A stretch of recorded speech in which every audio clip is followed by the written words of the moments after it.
जय श्री राधे कृष्णा। माता पार्वती और भगवान शिव के पुत्र गणेश जी मंगलकर्ता और ज्ञान एवं बुद्धि के देवता माने जाते हैं। इसलिए जब भी कोई नया काम शुरू किया जाता है तो सबसे पहले गणेश जी का स्मरण किया जाता है।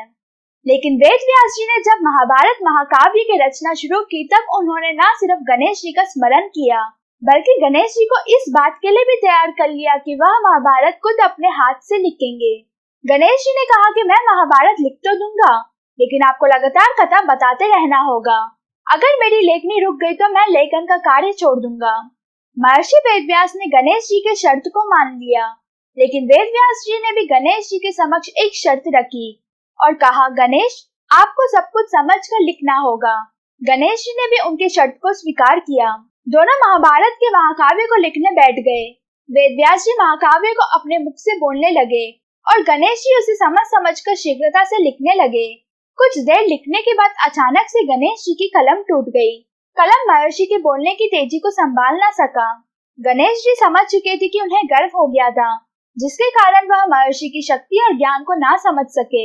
उसके बाद उन्होंने धीरे से अपने एक दांत को तोड़ा और उसी दांत से दोबारा महाभारत की कथा को लिखना प्रारंभ कर दिया।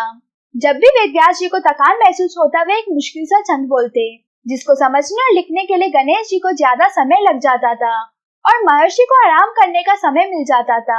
महर्षि वेदव्यास जी और गणेश जी को महाभारत लिखने के लिए पूरे 3 वर्ष लग गए थे। जहाँ यह कथा लिखी गई थी वह आज भी अलकनंदा और सरस्वती नदी के संगम तट पर मौजूद है। यह पवित्र स्थान देवभूमि उत्तराखंड में बद्रीनाथ धाम से करीब 3 किलोमीटर दूरी पर है। इस स्थान पर 2 गुफाएं हैं। एक गुफा का नाम गणेश गुफा है। इस गुफा में ही गणेश जी ने महाभारत लिखी थी। गणेश गुफा के पास ही एक और गुफा है जिसे व्यास गुफा भी कहा जाता है। इसी गुफा में रहकर वेदव्यास जी ने सभी पुराणों की रचना की थी। व्यास गुफा को बाहर से देखकर ऐसा लगता है कि मानो कई ग्रंथ एक दूसरे के ऊपर रखे हुए हैं। यह स्थान भारत के अंतिम गांव मान गांव में स्थित है।